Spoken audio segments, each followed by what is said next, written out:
Dzień dobry, ano nga ba ang mga qualifications para maging isang English teacher dito sa Poland?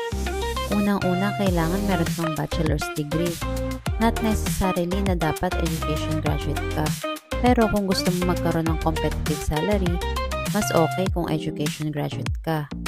Pangalawa, kailangan meron ka ding TFL or TESOL certificate dahil malaking tulong ito para i-hire ka ng mga schools. Pangatlo, mas may plus kung meron kang teaching experiences kasi mas maraming schools ang mag-hire sa'yo. At ang last but not the least, syempre kailangan meron kang good communication skills at neutral accent. Kaya kung sa tingin mo, meron ka ng mga nabanggit ko, try mo nang mag-apply dito sa Poland. Ano nga ba ang mga benefits kapag English teacher ka dito sa Poland? Unang-una, libre ang pagkain. Pangalawa, free accommodation o kaya naman meron kang accommodation allowance. Pero nakadepende yan sa school.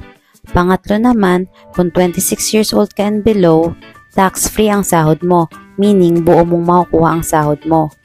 Pang-apat, 8 hours ang work dito, pero na shifting schedule, meaning pwede kang morning shift, mid shift, o kaya naman ikaw yung pang-closing.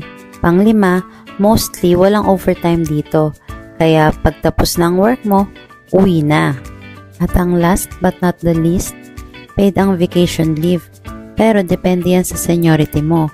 Pwedeng 20 days o kaya naman pwedeng 26 days. Yun lamang, bye!